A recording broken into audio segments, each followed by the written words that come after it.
Namaskar. Hello and welcome to PGurus channel. I'm your host Sree Iyer. Joining me today is 𝗤𝗎𝗏 𝗏𝗏 as we look at the fracas that has been introduced by Munir, the failed marshal, in a dinner meeting in United States. Everything bad. At the same time, all this was done with a view to get a rise out of India, and I think they have got the right kind of response. Let's welcome 𝗤𝗎𝗏 as we look at the ripples beyond this. 𝗤𝗎𝗏, namaskar and welcome to PGurus channel. How are you? Jai Siya Ram, Radhe sir, all good and fine by your Ashirwad and Kripa of Lord Mahakal. Namaskaram to you and all our brothers and sisters across the world. 𝗤𝗎𝗏, Pakistan has this amazing habit of, not following diplomacy also. And we are going to talk about that too. This first thing where MEA has told that the saber rattling is not going to work. How much nuclear stuff is still left out in Pakistan? Or should we do an Ops Sindoor 2 to get rid of everything? Sir, in the name of Lord Sree Ganesha, let's do the Sree Ganeshas of today's vlog or the show. I think the few important aspects of this is, first of all, this desperate mullah, who is a jihadi, who is a ace jihadi, who in my opinion is a terrorist. I call him a Osama bin Laden within a uniform. It is a country which has an army, not the other way around. These people are desperate because the nuclear bluff or the nuclear blackmail was called after Operation Sindoor. All this Islamic bomb, all this theocratical concepts, they were put aside. And the problem with them is they know that the Bharat is not going to stop at that. It can come back and hit you any day and any time when it wants. No approval needed, no diplomatic consensus built. Just go and hit Pakistan. That is what Bharat stands today. So you will not believe me. There's a letter which I saw. Somebody sent me a picture. The letter was published in Dawn. You know what would the letter say? Is the invitation letter from United States of America. This mullah is so desperate. This failed jihadi is so desperate. He's trying to publish a letter in a leading newspaper. Look, I did not great crash the party. I was invited to the party. I was invited to the party. Now, what is it about? General Michel Kurela kind of retiring. He called him the best terror hunter because in the business of jihad, he's the cheapest jihadi to hire, right? At peanuts, you can have I think Pakistanis are cheaper than monkeys. I mean, monkeys, you still need to give peanuts, but for Pakistanis, just give them an assurance once you retire, we'll give you some space here. They're good enough for that. So he was called in there. Now, what happened and after the ceremonials and all? By the way, he was trying to click all the pictures with the American generals just to show how mighty he is, so that back home people will get impressed. Oh, ye to Americano ko janta. He's good with Americans. So he was trying all these tactics. But incidentally, he's for the first time a military man. Anybody from Pakistan has visited United States of America 2 times in 60 days. That is also recorded on its own. But after that, there was a Pakistani businessman. There's a place in Florida, I can't recall the name. It's a small town of Florida, where he hosted a dinner for him. It's a private dinner, and you had around 120 people in that dinner, all Pakistanis. There, the mullah started what was literally I called verbal vomiting. The best insurance for a Pakistani general is go and start talking BS anywhere, start abusing India, start threatening with the nuclear bomb, and start saying how mighty the Muslims are and how mighty the Muslim Ummah is, how can they destroy the whole world. That is what, Tampa, yes, Tampa, Florida. The name slipped my mind. So this is what exactly he did. Now, when he was talking, he talked of 4 things, which I must tell you. The first thing he talked about is that, we are a nuclear power. That is the usual rhetoric. He said that if Pakistan comes to an existential crisis, we are a nuclear power. We will bring down the half of the world with us. Now, the point to be noted here, which is very important, India is not half of the world. If I look at India might be 5%, 10% of the world. Even if I go by population, 15, 20%, 18% of the world. If you talk of bringing half of the world, you are talking of massive nuclear destruction. So you are warning the world, if Pakistan will not live, forget India, I'm going to come and bomb your country also. You might have nothing to do with me. That is the first thing. Second, he talked about, so I'm going to decode everybody logically after that. Second, he talked about, she said, which is very baffling, that India cannot hold our water. It doesn't belong to India and all the crap and all this.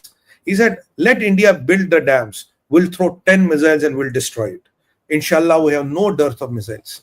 Now, I want to talk to this uneducated mullah who's a jihadi and jahil. It will take a couple of years for us to build the dams. Now today your water is squeezed. So what are you going to do? Without water, you can only survive for 7 days, and without food for 30 days. That is what the science says. So are you telling me that your starvation of what you claim of 230 million people is going to wait for years till the India builds the dams? I mean, I don't know where does he get his grey matter from. Maybe borrowed from a mullah of some mosque in Pakistan. After that, he brings up one other important aspect, which is like this. He says that, he brings his concept, a Quranic concept of Shura al-Fil. What is Shura al-Fil? Shura al-Fil is an elephant. It is believed that once, as per Quran, there was an army from Albizinians who came to attack Makkah, and they were riding those elephants, those powerful, mighty elephants. So what did Allah, or the mighty Allah, do? He sent what is called something called as Ababil. Ababil is how to describe it, is a bunch, or is a group, or is a big massive group of sparrows which were carrying stones in their claws. They dropped on the elephants, and the elephant army perished. So as per the Islamic concept, is called Lashkar-e Ababil. He said that when Surah al-Firah came, then Allah sent the Ababils. Then instantly he kind of showed, or he related it to the picture of Mukesh Ambani. Now here is a problem with me. Now, is he threatening Mukesh Ambani? Is he threatening one of the most prominent persons of India, or is he threatening his refinery in Jamnagar?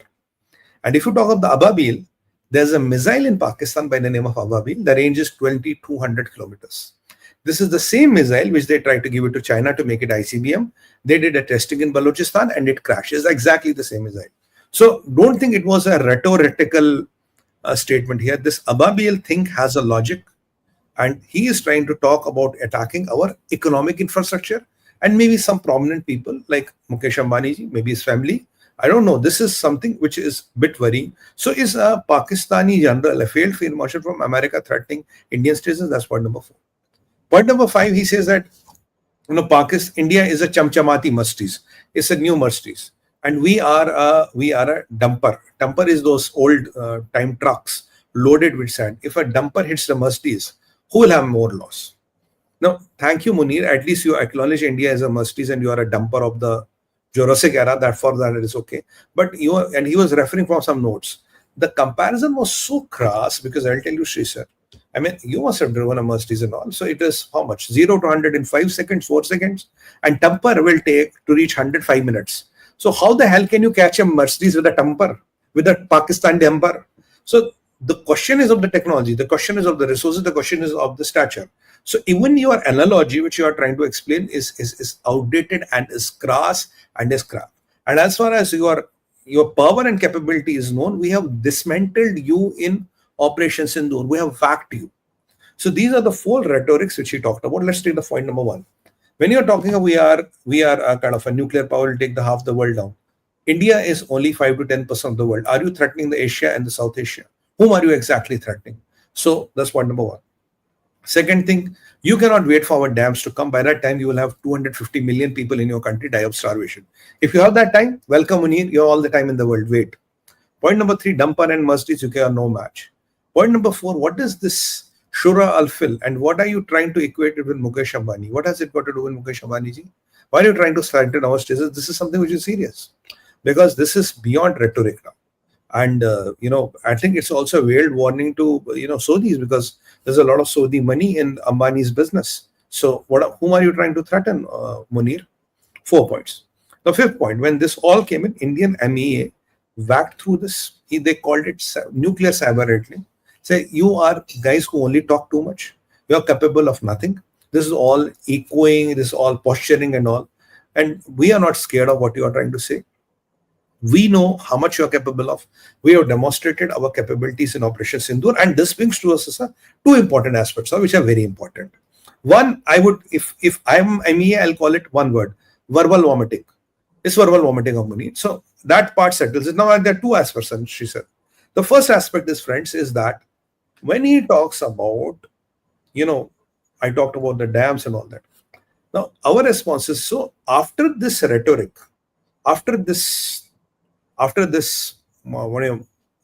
you are calling for the destruction of the whole world by using your nukes, Is Pakistan a responsible nuclear state? Didn't Rajnath Singh ji said that IEA should come and take over Pakistan's nukes? Where is the Pakistan's command and control? Are the mullahs and Maulvis and this rabid jihadi controlling it? Where is the politician of Pakistan? Usually what we understand is in nuclear, there's a command and control and there are everybody in the chain who are involved. So is this rabid mullah going to decide who will live and who will die? So is Pakistan's command and control intact? Are Pakistan's nukes intact? Is Pakistan a responsible nuclear state? And how do we ensure that these nukes do not tomorrow go to jihadis, which is quite possible because to me is Osama bin Laden in uniform. And the most agonizing part is too, how could he do this from the land of United States of America, which is still a friendly and I would have friendly country to India and is a third country? How do you go to America? How do you sit on American soil and start threatening India and threatening half of the world? This kind of nuclear threats have not even been given from the Pakistani soil. How come Americans are allowing this to happen from their soil? And how come this rabid diseased mullah is able to do it from their soil? And what surprises me is of two things again. First of all, there is no reaction even right now from anybody from America who has condemned that, who has opposed that. Logically speaking, if he kind of talks that he has no diplomatic immunity, he is not a diplomat, either you have to deport him or you have to arrest him. You did none of the two. You have not even uttered a word that what does this mullah exactly mean by burning down the half of the world. Now, if Putin then by tomorrow's logic, Putin says if you don't agree with main countries in Ukraine, I'll burn down the whole world. And Putin can. He has so much of arsenal. So is this mullah above now America and US? Is he going to dictate the terms? Is American land to be used by jihadis on giving sermons? Has America leased out its platforms and land to jihadis? These are the questions. Well, let me draw an analogy here. We know there's a conflict in the Middle East. Iran says Israel has to be wiped out. America says Iran cannot get a nuclear bomb because if you get a nuclear bomb, you will wipe out my friend Israel. Good. So what will we do? We'll go and bomb 𝗪𝗏. We'll go and dismantle you. Good. Go and do it. I 100% supported that. But here there is a possibility Iran might get a bomb and dismantle Israel, which is a 99% possibility. Here there's a mullah with a bomb. And he is telling you, I'll bring down India and I'll bring down half of the world. And what is your stance on that? On a probability, possibility, and a future possible event, you're going and bombing 𝗪𝗏. You're going and doing what you did. I completely supported that. But here you have a mullah who is your state guest. You have a mullah who is standing on your soil. You have a rabid jihadi who is standing there and he's threatening to bring down the whole world and nobody's talking. Why these double standards? And friends, I also came to know about something very interesting, which you will be interested to know. So, that is where people get pissed off with the hypocrisy of the United States of America. Why do you have double standards? Well, if that is wrong, this is good Taliban, bad Taliban, good terrorists, bad terrorists, good mullah, bad mullah, then Khamenei is only talking of wiping out the Israel. He is talking of wiping out the whole world. If Khamenei is a problem, why this mullah is not a problem? Anyway, I say, bina daadi mooch ka mullah zyada khatarnak hota. He is one without daadi and mooch. Remember that. I have another question to ask here. You have given him a long road and you have given him a long way. Now, I'm going to tell you something which is very interesting and you will be surprised to know. You must have heard about the, highest civilian awards and honors and all. Modi ji has got a lot of them and, proudly so. Do you believe me if I'm going to tell you a story? I was reading it somewhere and one media house claimed it. I can name them if you want. They said this mullah was carrying Nishan-e Pakistan or Nishan-e Imtiyaz, whatever the name is. I don't give a damn to the name. Is the highest civilian honor of Pakistan. He carried it in a suitcase. The same suitcase which had possibly his shoes, his maybe underwears, whatever. And he took it out and he went to General Michel Kurela and said, sir, you could not come to Pakistan. I have got you the highest civilian award of Pakistan in my suitcase and I'm giving it to you. As if you packed a box of sweets or some pistachios or a pack of biryani. I mean, have you seen somewhere that the highest civilian honors of a country are packed in a suitcase and handed over to a person at his destination by a failed field marshal? This is the kind of appeasement which is happening. And friends, I have been warning you on PGurus and my YouTube channel also one thing. I said, look, when Trump is calling this rabid jihadi there, either Trump is trying to make him president or there will be a coup in Pakistan, or this whole region will get unstable. Just 48 hours back, I told you that this whole region will get unstable. And this is the first instance when the region is getting unstable. Now, what we are really perplexed in India, how did Americans give him that space? How can he do it in America? He should be arrested, or he should be at least deported, or he should be thrashed by Americans. How the hell you go and talk this from Pakistan? This is where we are getting really perplexed. This is where the double standard gets exposed. This is where the Iran doctrine does not fit with the Islamabad doctrine. You have one doctrine for Iran, you have one doctrine for Islamabad. This is where the problem of the whole world is. That is why the people here are really annoyed and are really, getting, worked out. And that is where the MEA has very strongly rebutted the third part. How can be it done from a third friendly country soil? Who gave him the authority? Who gave him the power? If he's a bloody courier to deliver that 𝗔𝗍𝗍𝗔𝗍 of Pakistan, you could have used DHL. Why do you need a 𝗤𝗍𝗍𝗔𝗍𝗔 mullah to do it and harm your reputation? Will America now come and apologize? Will Americans clarify their stand? Will Pakistan clarify? But as far as India is concerned, we exactly are not bothered by their nuclear blackmail. And now I am calling through PGurus channel. I know it's seen across the world. First, can International Atomic Energy IAE go and kind of tell us, are the Pakistani nukes safe? Can you confirm us, is Kairana Hill not contaminated? Can you tell us what was hit under the Noor Khan Air Base? Can you tell us what command and control structure is there in Pakistan, or it is gone? Do nukes have a command and control structure, or it is completely decimated? And how many nukes, which possibly were in the transition, got hit? Is 𝗤𝗏𝗏 Khan operational or gone? So is Pakistan a nuclear power, or is that rogue nuclear state looking for the highest bidder to sell its nukes? And let me remind you, Mohammad Pezeshkian was there a couple of days back. He was allegedly trying to build a corridor, which I told you it is not about a corridor. He's trying to cut a deal on nukes. Now, what will President Trump do? What is America going to do? How exactly are going to handle the jihadi? Because these people should be kept for polishing shoes. These are janitors. Sorry, with due respect to every community, I don't want to demean anybody. These people are for cleaning. Pakistanis are good for cleaning your toilets. If you want to bring them, if you want to give them, वो कहते हैं हिंदी में इज्जत देना. If you want to give them that stature and you want to give them the invitations, what they will do, they will spit in the plate where they have eaten the food. That is what Pakistan is good at.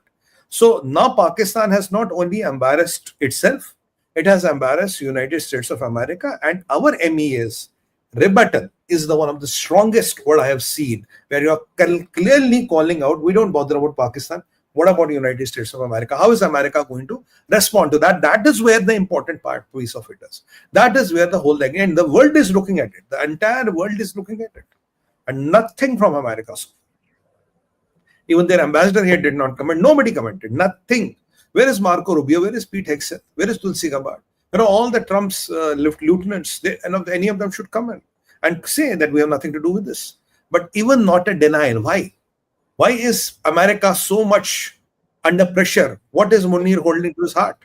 Now you can say that, you get Munir, you will have leverage over India, Pakistan, China, Afghanistan, Iran. Yes, you will have. Sorry, India, Iran, China, and Afghanistan. Yes, you will have. But do you want to have a mad dog in your house? You don't want to have. That is exactly where this person is. This is exactly what this person is. So Trump's newfound love, Munir, unfortunately is backfiring on America like hell. And Americans have to be really, really calibrating, because at the end of the day, minus a little bit of nuisance value which this rabid jihadi can cause, minus that, there is nothing for them. And all the Pakistani generals, if I start from Zia-ul Haq, Musharraf to this mullah, they are all use and throw for Americans. When their purpose is gone, they put them in the WC and they flush them. That is what a Pakistani general to Americans is. And let me remind you, when General Michel Kurela was testifying to a congressman, he told him, as long as we don't have to get on that part of the world and we don't want to get our hands dirty, accept the man, let him do what he is doing. So has Musharraf even screwed Trump? Has he even kind of screwed American, trust, and has he betrayed America? It is quite possible, because for you, that is Pakistan. That is what Pakistan does. So if everybody has any doubts on Pakistan, you have to recalibrate. I think people like Marco Rubio, they must be really, really regretting, why did we call this man? I think he lured Americans. We want to give this 𝗔𝗍𝗍𝗏𝗏 or Nishan-e Pakistan to your general. I will come and hand deliver it.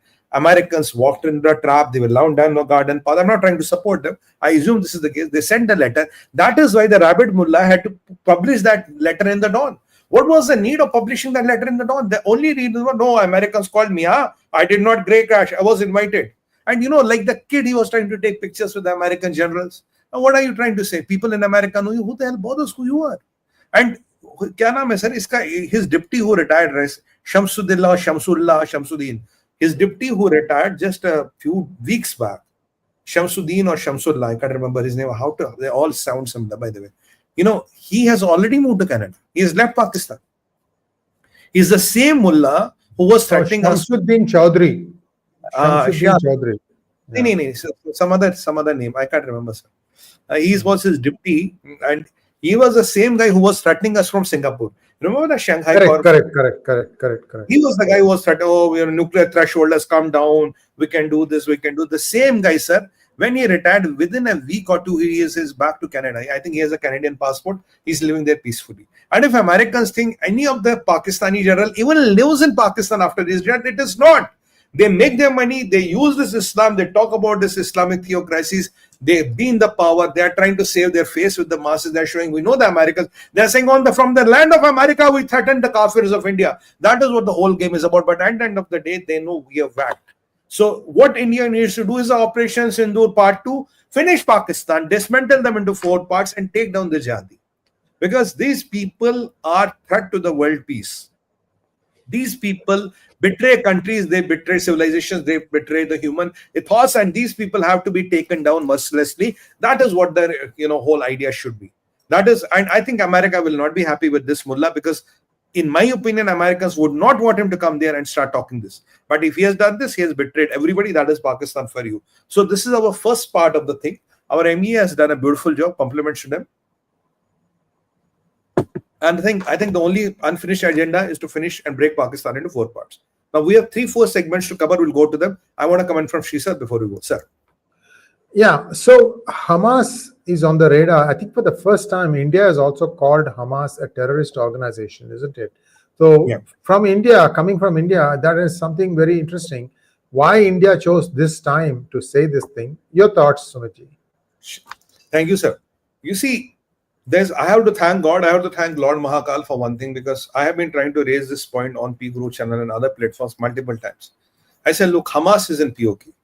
Guys, we must wake up. We cannot close our eyes. I still believe, my personal assessment, I have no information, I have no source, my personal analogy and assessment.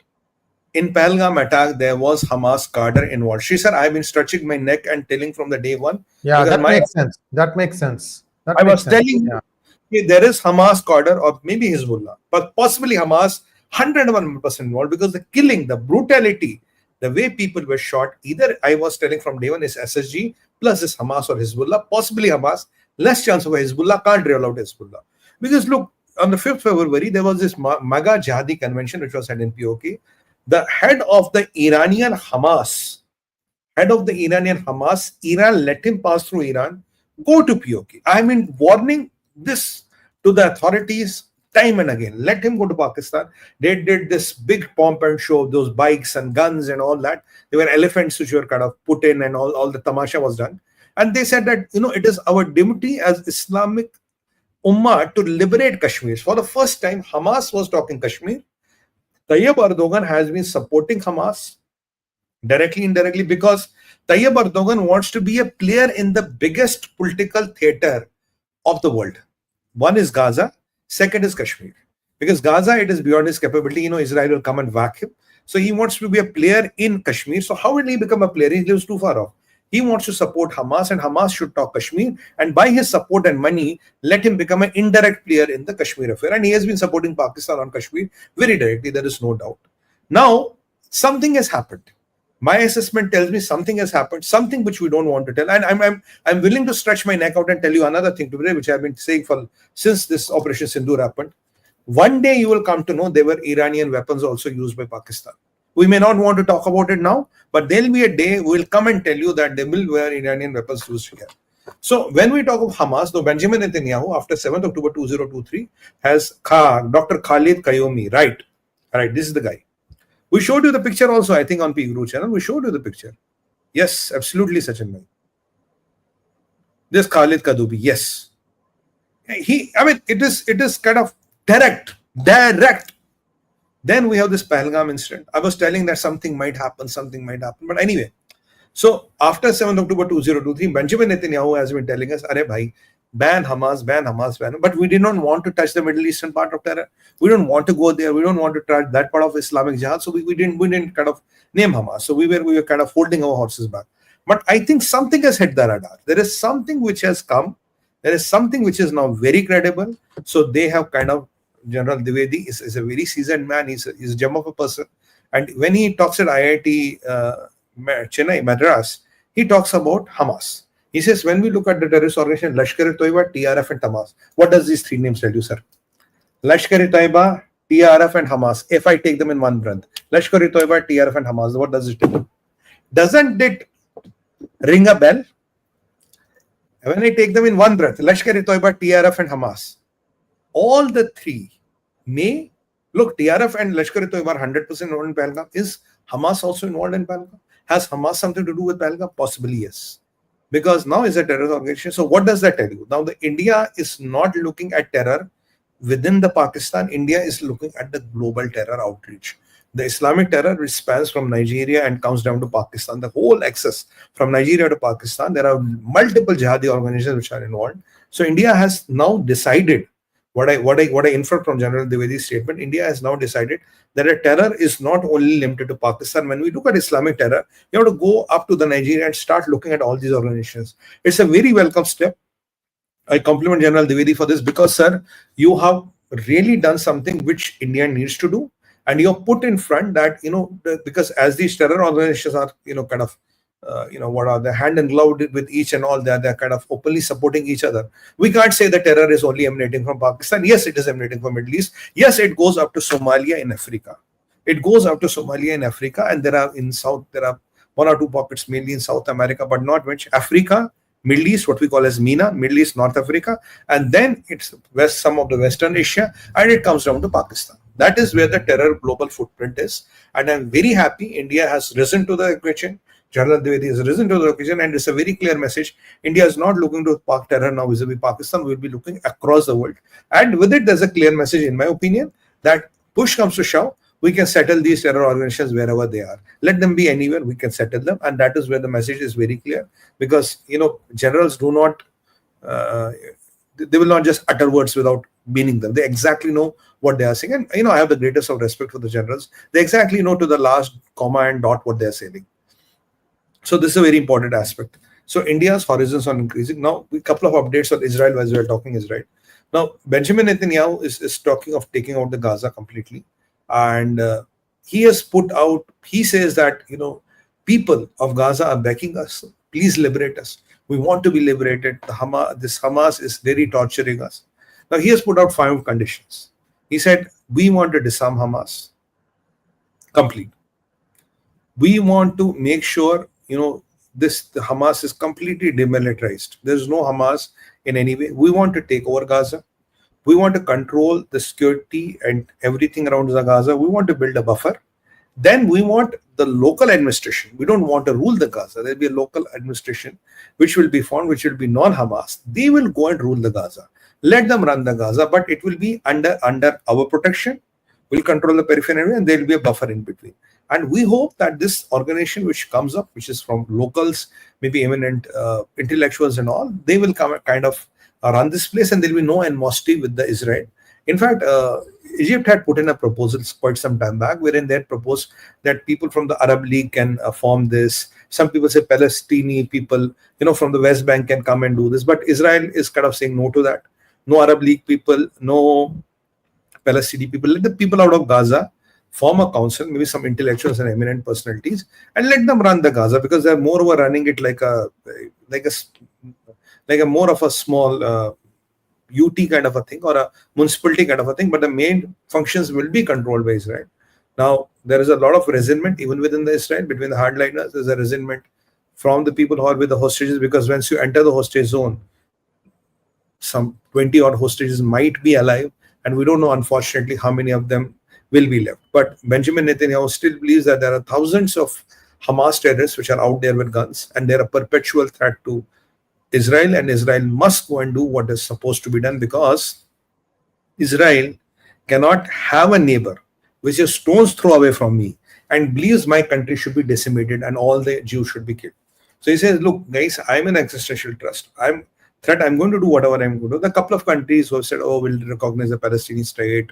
We are going to recognize I think UK is there, Australia is there, and France has already made its position clear. But Benjamin Netanyahu is not bothered about it. Say, I'll go and finish the Hamas and call it a day.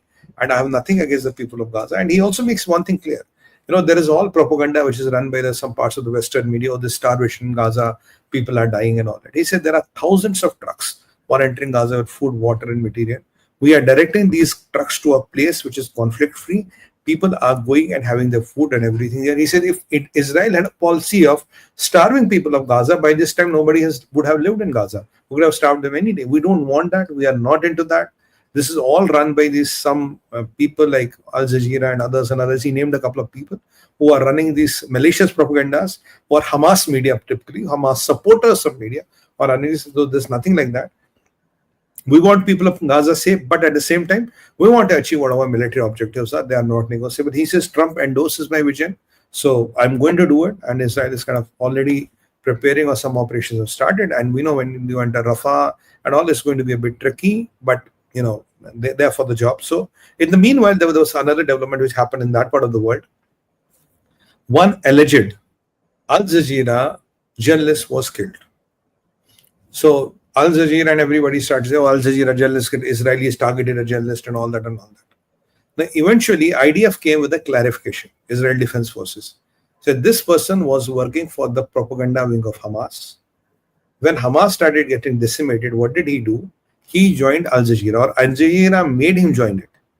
And then they were trying to cover those patches of the war, trying to show atrocities of Israel and trying to make Israel look bad in the international opinion. That's why a lot of people are saying we'll recognize, Palestine. Some people have, I think Germany has already, if my memory serves me right, Germany is already talking, has already stated will stop export of weapons to Israel.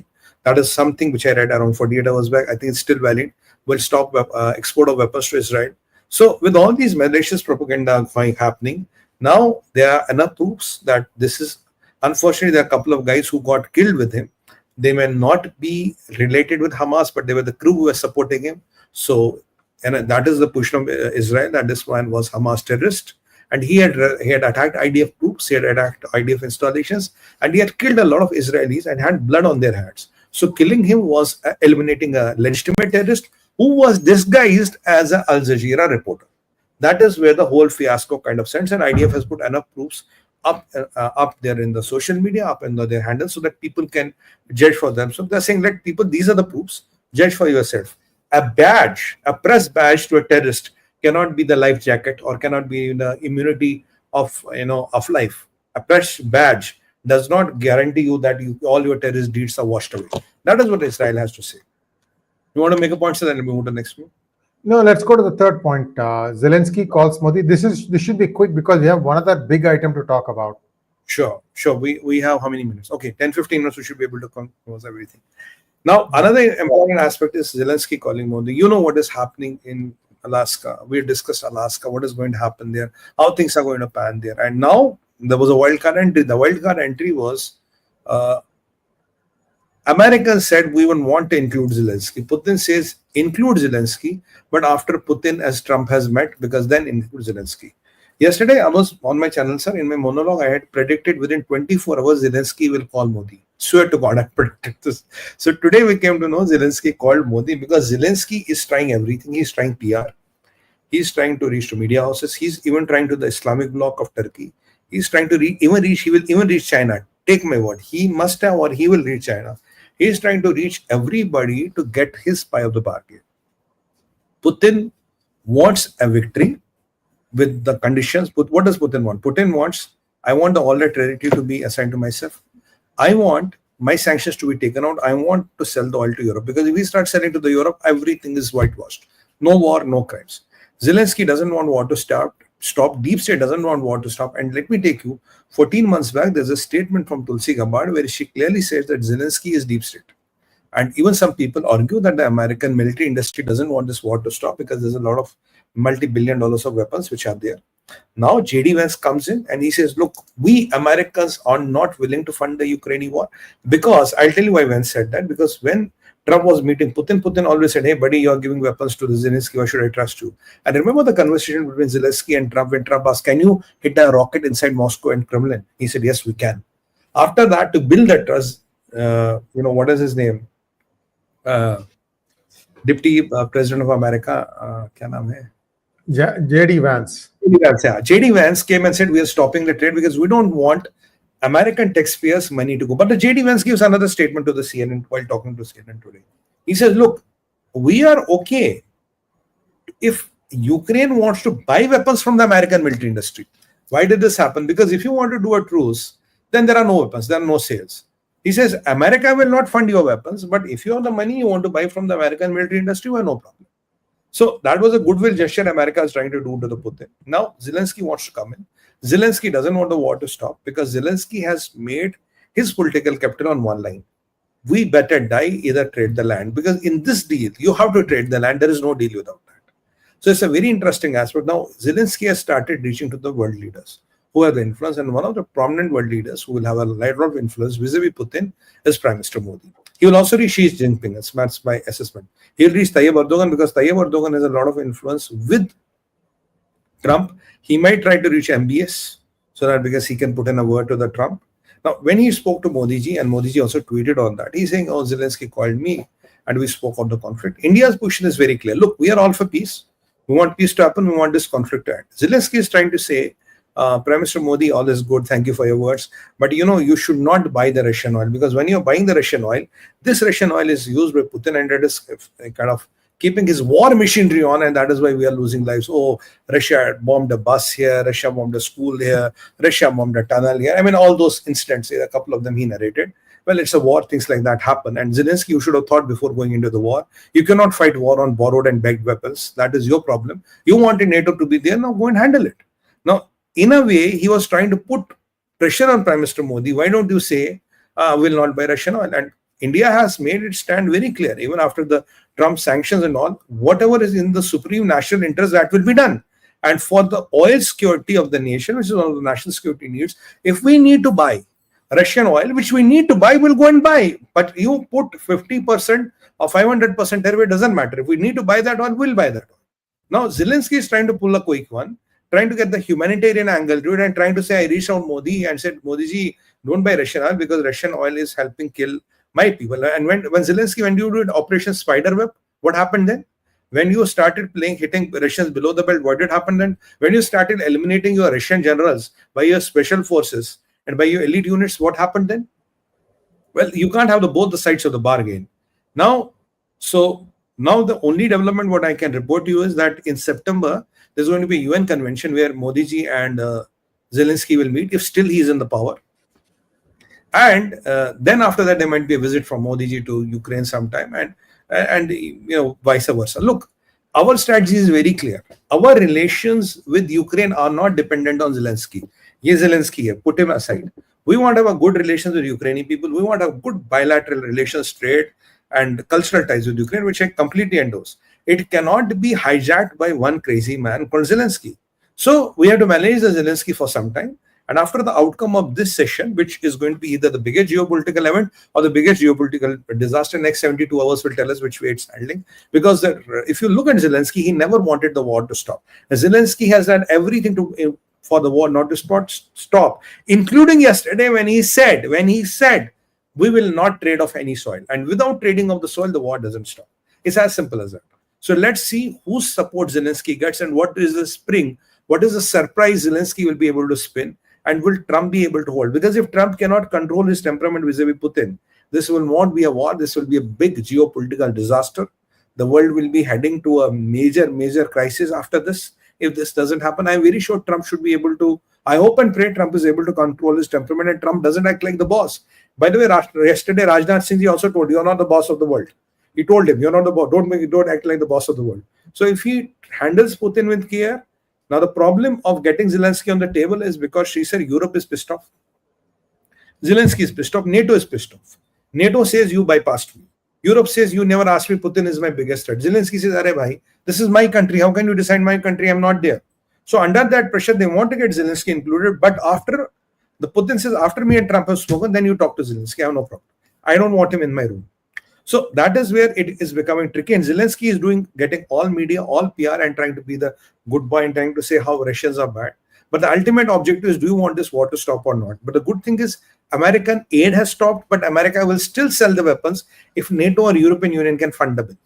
That is where it is. So I wanted to clarify this because a lot of people will be confused. Hey, American aid stopped, Sumit, but why is America supplying the weapons? It is not from the taxpayers' money. But if you have the money, go and buy the weapons. Americans will give the weapons to you. That is what they are saying. So there's a hell of a difference between the two. So Modi ji handled it nice. And, I don't know why did Zelensky suddenly remember Modi ji. So far, he never bothered to call because you are trying to use this relation with Putin to buy favors for yourself. Well, that is not going to happen, Zelensky. Like, I have to compliment Pakistan for one thing. Pakistan is the only country who could weaponize China, who could weaponize China as politicians, who could use China and United Nations to do his dirty job. The only country who could weaponize China is Pakistan. So likewise, Zelensky is trying to weaponize India. Well, Zelensky, that's not going to happen because we are India. We are not China. If you think that is going to happen, sorry, sir, that is not going to happen. That is the outcome of the talk between India and between Modi ji and Zelensky. That's what's happening. Now, let me move. A couple of minutes left. Let me move to the last segment. Last segment is after Operation Sindhu. There has been a lot of things which are going back and forth between India and Pakistan. They in Pakistan stopped newspaper access to our. And by the way, I have to talk about Zelensky. Zelensky, you had all the courage and all the humility to call Prime Minister Modi. Thanks for that. Did you call Germany? Did you call France? Did you call Spain? Did you call all your good brothers in European Union and tell them not to buy Russian oil and energy? Did you call Donald Trump and ask him not to buy $1.2 billion of uranium, which he does not know is the American buying, but we have been shouting our lungs out for last 6 months trying to remind him, obviously, which must have reached him, and he will know it much better than us. But that is the utter hypocrisy of it. So Zelensky, why are you calling India? You're calling India because you want to use the leverage of Modi ji with Putin and want to buy favors from you. If you think you can weaponize India and Modi's relation with Putin, that is not going to happen. Let me tell you point blank, nahi hoga. It will not happen. Now, last part of it was, friends. Now, what we are going to talk here is two things. After Operation Sindoor, Pakistanis did something very bad. They stopped our high commissioner there, and our diplomats there to get local newspapers and all. So we reciprocated here. We kind of said we are not going to let you have because this is tit for tat how it works. Now, what is the unfortunate news which we are getting to know, which is gross violation of Vienna Conventions and all diplomatic ethos, because after MEA whacked this Mullah Munir, so what the Pakistanis have done, they have cut the gas, the cooking gas, which is going to the houses of our diplomats, possibly our embassy. They have cut that. They are cutting possibly the water. They are not letting even our diplomats to buy those cylinder gases, if you have this, LPG cylinders and all, because all the vendors have been told not to sell to them. And when we want to buy this disposable water, those big bottles of water and all, even they are blocking that. So they are cutting our gas, they are cutting our water. I'm not sure about the electricity yet. This is all gross violation of Vienna Conventions. This is harassment. This is treachery. This is what Pakistan is doing. And I think India has to retaliate very fast. I would love that tomorrow the light, bijli, pani and everything of the Pakistani High Commissioner, High Embassy here, and they're all diplomats are cut. And they've been harassing Indians. They chase Indians. They chase their kids to the school. They are doing everything. Those unmarked bikes, those unmarked cars, which are always chasing. You know why, sir? They're visibly chasing you. They're basically to harass you. If they want to chase you, then they will chase you in a very covert manner. You will not come to know. They're visibly chasing you. One is coming from here. One is coming from here. If you watch that movie, Diplomat, you get a glimpse of that. It's a 𝗏𝗏𝗏 𝗏𝗏 movie. You got a glimpse of that. How exactly Pakistanis harass you there. Now, this is height of heights. You're trying to cut the water and the gas to the apartments in the embassy. This is how low your Pakistani will go. And this is what Mullah Munir can do. Sir, aap kuch keh rahe the? Well, if this thing continues, no gas, no papers, no water or intermittent water, I think India should just close its High Commission and recall the ambassador and close the High Commission in Karachi also, and then expel all the diplomats, all Pakistani diplomats, expel them. Yeah, they should be expelled. There is no trade. I'm just 1, 2, 3. I'm saying why there is no trade. So people who want to get visas will not get visas. So that's not, you're anyway, killing all the Hindus there. So I think this is a statement that India needs to make. 𝗤𝗘𝗙𝗏 khatam. I mean, you'll save some money. Tea water, tea costs, right? So let them think about that, sir. Let's finish up in a couple of minutes because we still have a lot of questions to take too. 1 or 2 minutes. Yes. Tomorrow, I would request Government of India that in the embassy in New Delhi or the High Commission in New Delhi, we should shut down the power, the electricity, the gas, and every supply going into them, and start talking to the Pakistan the tone they understand. We should really tell Pakistan, resume it within 12 hours. Otherwise, we are calling back our complete diplomatic staff from there. We should bring down our ties to non-existence, and we can have through a third country, we can operate and talk to Pakistan. But Pakistani embassy in Delhi cannot have bijli, pani, and the luxury of heating and cooling when our diplomats and their families in Pakistan are suffering. This is an insult to 1.4 billion Indians, and we have to retaliate in a much stronger manner so that these Pakistanis remember. If your failed field marshal is whacked in America, if MEA whacks you, so this is how you pay back. This is how do you do? This is what is Pakistani jihadi diplomacy. This is called as jihadi diplomacy. This is, I won't even call it wolf warrior diplomacy. This is jihadi diplomacy. This is madrasa chap diplomacy. This is how you do it. But anyway, I think India is fully competent to handle it, and the message has to be sent loud and clear. That's my limited 2 cents. Thank you so much, and let's take a few questions now. Sure, sir. Magnet wants to know, Namaste, has the bonhomie with Trump emboldened as Munir to make such threats? Yes, definitely. Because, I think he tricked them with this Nishane Imtiaz and giving to Michelle Corella and all that. But, this cannot, and there's one more angle which I should have mentioned earlier, apologize for that. She said, if you look at this whole nuclear thing, there is one more angle, powerful angle to it. The powerful angle is the China angle. What is the China angle? China wants 𝗎𝗥 to be guaranteed. They know that 𝗎𝗥 cannot be guaranteed by Pakistan. China is saying, I want to send in my troops, which Pakistan is not taking. India has clearly said, this is our territory, this all corridor is illegal. Imagine a situation where an Asim Munir can issue a nuclear threat to India and tell to China, look, now I have issued a nuclear threat. India is really scared, which India is not. So after this, that will be your guarantee of 𝗎𝗥. So kindly send more money. Kindly send another $20-30 billion for the development, which we will pocket basically. Even China knows 𝗎𝗥 is nothing. 𝗎𝗥 is basically an organized way of bribing anybody who matters in Pakistan. We have done a program in our end game. How is BRI and OBR used to bribe all the politicians and all the influential people in a particular country or a state? That is what this is. So China even knows that. That can be one of the reasons. Next question, please. Thank you so much for your kind super sticker, Kumresh. 𝗤𝗏𝗏 wants to know, ask the rhetoric about bringing down half the world is actually the 𝗟𝗡𝗏 policy at US. In case they are going down, they openly declare that they will they'll nuke every major country. It's something like that. That is what the point I was trying to raise. India is not half. India is not half. Only 18% population. Yes. By area, we're not even 10% of the world. Right. So use balance 40%. Who are you trying to threaten, Mullah Munir?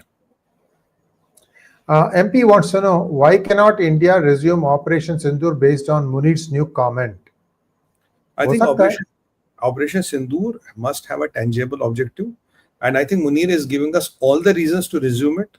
And sir, don't be surprised, one day we might come at 2 a.m. or 3 a.m. in the morning and we'll be doing a live on PGurus and discussing Operation Sindoor Part 2. It can happen any day.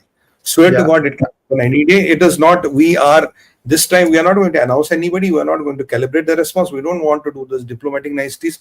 We don't want to get the world on our side. We have been very categorically saying we'll hit Pakistan as and when we need. And their nuclear blackmail and all is gone. I want IEA to tell me, is 𝗠𝗏𝗏 Hill and this Noor Khan contaminated or leaking? What exactly it is? It is not normal any longer. I can vouch that and tell you. Next one, please. Dum Brown wants to know, I think as Munir made threats just to stir up a storm in India to distract Indians, Your thoughts on Pakistan triggering India to deflect its focus, sir? They can't deflect our focus, sir. We know what we are doing and we are not even bothered. The biggest problem of Pakistan is, sir, that the nuclear blackmail is called off. No, the nuclear blackmail, the Islamic bomb, those things are not working. And that is the only thing which holds Pakistan. Look, it's like you're holding by a thread. And if that thread starts becoming weak, honestly, think of a situation, sir. If Pakistan doesn't have a nuclear bomb, swear to God, our UP police can go and win Lahore. You don't need to send the army. No ITBP, no Assam Rifles. Guess at UP police can win Pakistan. That is what the stature of Pakistan will be left. It's like a chinti. It's like an ant who you will rub under your shoe. That is what the Pakistan is. So they somehow want to keep this nuclear bogey alive.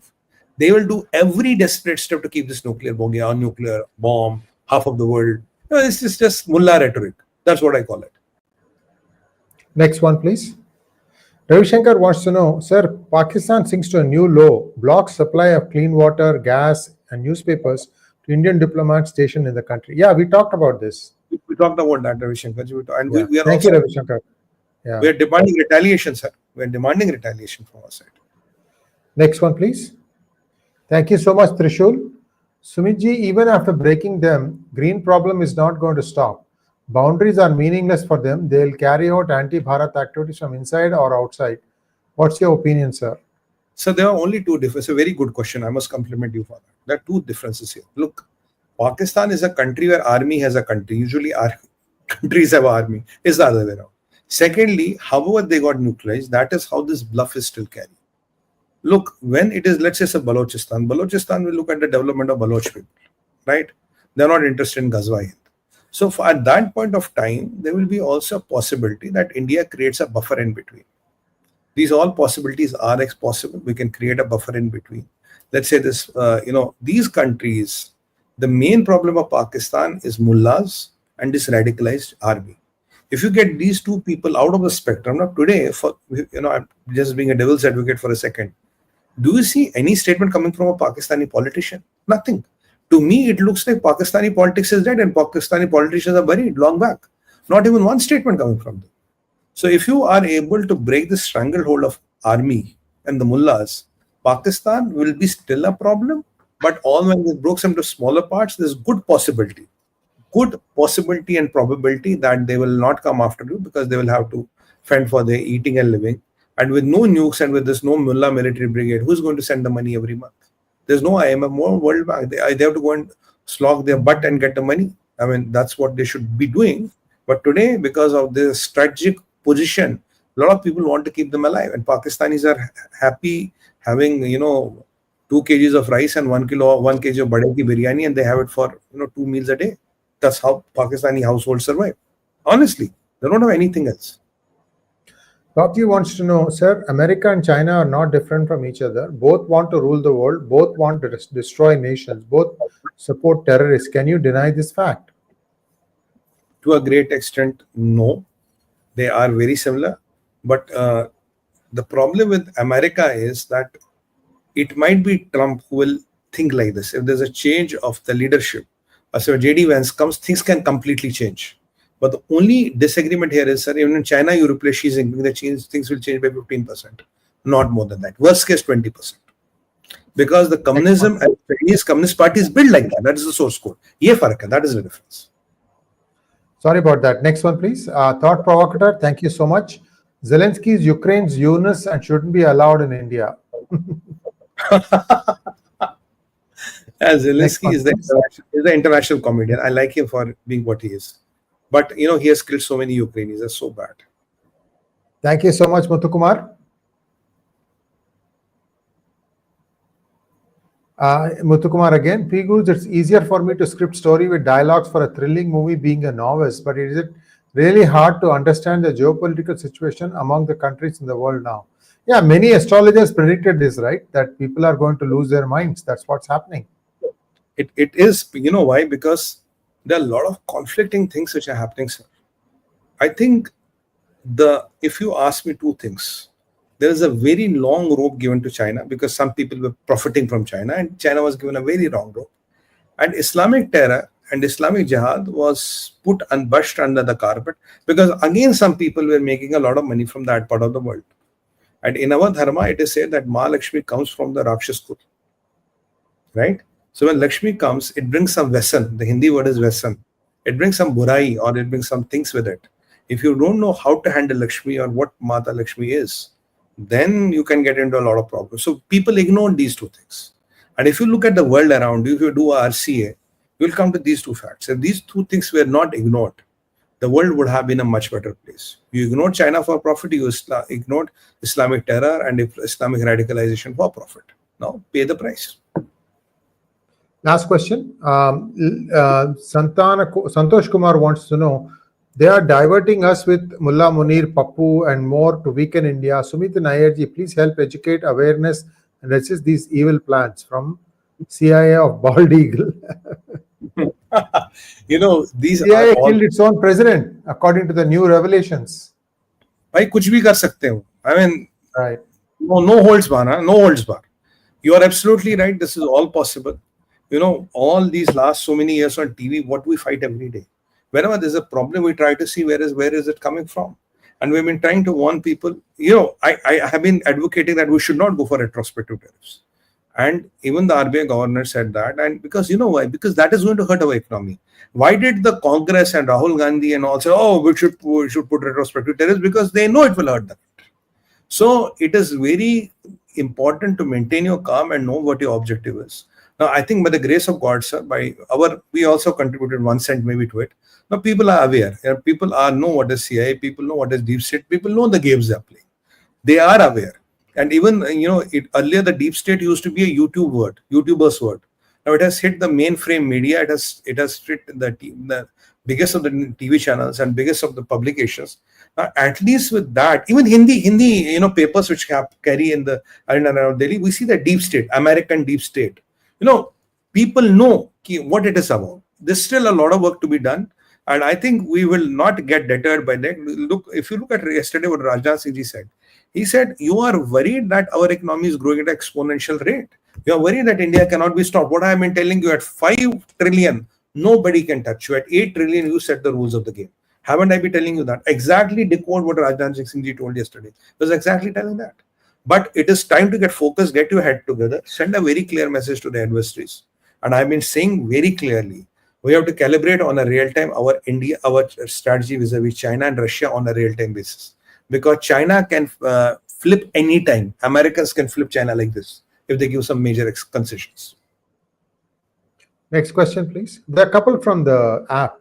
Haridas Warrior wants to know, why can't we missile army positions in Pakistan? Sir, we want to dismantle Pakistan. We don't want to give them bruises and injuries and broken arms and legs. Right. We want to cut them into four. Cut them into 4. These attacks on army and all will be those bruises and all. Let's dismantle Pakistan, divide it into 4 and cut the crap. That's what BLA is doing, isn't it? That's what BLA is doing. BLA is all. Let not these radical jihadis have a country. Let not this radicalized army have a country. That is the main thing. You have to cut this army and the country tango. Next one, please. Gitanjali Singh wants to know, what was the miss from Indian government side that US taking credit for ceasefire and Pakistan claiming victory while Indian government is clarifying? I think there was no miss from our side, ma'am. The only thing is that, look, there are 3 things which happened. First, now we know 5 Pakistani jets and AWAC was gone. Then we know there were 3 hangars which were attacked. One, Rahim Yar Khan, where there was all F-16s were there, some in repair, some were parked. According to our air chief, half of the hangar was gone after the strike. So a lot of birds were lost there. Then we know a lot of UAVs got destroyed. Then we know one more AWAC, which was stationed in a hangar, got destroyed. Now we know Lockheed Martin's radars got destroyed. So when all these things happen, and who destroyed it? It was Russian equipment with Indian hands. This is something which Americans don't want to know. This is what the Americans wanted to cover. So rather to control the war of the narratives, Donald Trump started saying, hey, I told you to stop, huh? You stop, huh? I told you to stop, huh? That's what he was trying to impose himself. We gave him face, couple of things we let go, we didn't react. But again, if you start repeating the 30th time, there will be a time we have to respond to you. And when we respond to you, it hurts your ego, then you start going crazy. If you look with, what has Trump done? With China, he took it to his ego. With Putin, he completely is an ego match. And with Modi ji, it's completely an ego match. And even with Brazil's Lula, it's an ego match. This man is not thinking logically. If he would have thought logically, there was a time, honestly, I would say, we thought that his madness has a method. But eventually, we have concluded there's no method. It's only this which is left. So, no, you can't mess around with all the people in the world. You can have one or two enemies. Have you seen a country or a person which has 101 enemies and no friend? I mean, for the sake of God, you might have 8 friends and 1 enemy. Okay, I live with it. But you are messing up with everybody in the world. So when this happened, they wanted to give a favor. What is he trying to do with Russia also? I'll tell you. He's just trying to say that I brokered a ceasefire. Putin is going to win this war. But if Putin wins the war, it will be a very embarrassing, because Zelensky has lost, NATO has lost, Europe has lost, West has lost. Putin becomes the second macho man after Lenin in this region. And then Putin will tell you, get the NATO out of my periphery, every country. And what can be the worst nightmare? People like Poland and Hungary and all, they walk out of NATO. Bhaiya panga nahi lena. I don't want to mess with Putin. You know what a kind of embarrassment that will be. People are already talking today. How does NATO look like minus America? Can NATO support minus America? Because when he talked to Putin, he bypassed everybody. He didn't talk to anybody. So there are a lot of things which are changing, Gitanjali ji, at a real-time basis. I don't know what will be the position by tomorrow morning. Tomorrow morning when we get up, we say, oh, what happened? At times we also get surprised when we do it every day, after every few hours on some media. But still, between those hours, swear to God, we have to again track. I won't be lying to you, even between 6 to 9. There's a show, I think last show was 7 o'clock, 7 to 9. I have to again cross-check my notes before I come to PGurus. It's just 2 hours in between. You don't know what came in 2 hours. Today, it is happening like this. So, that's how fast the world is moving. So, in such a dynamic world, the recalibration and keeping a cool head is the only way out. Thank you so much, Sumit ji. Wonderful session today. Viewers will be back with Sumit ji tomorrow in Hindi at 9 o'clock. Thank you so much. Namaskar. And my friends and brothers, kindly like, share and subscribe to our channel. Do like our video, because we put in a lot of effort. And when we are talking about all the world, there are a lot of people who don't like us, and it's tough. And in YouTube's world, if you don't like us, we won't be able to survive. You have to like our video, you have to subscribe to our channel. When you subscribe, click on all the 4. You get 4 options. Click on the 4. Your like matters a lot, and I'll be highly grateful if you can share it on your WhatsApp groups, your social media, and put in a text or a word. Do have a look. That will be a real favor. On that note, and with that assumption and presumption, we are going to do that.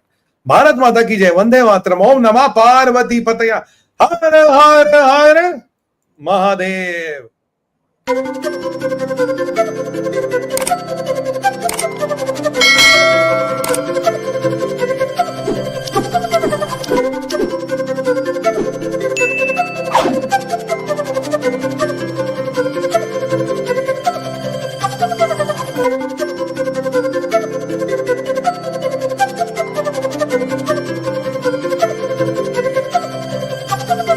Thank you.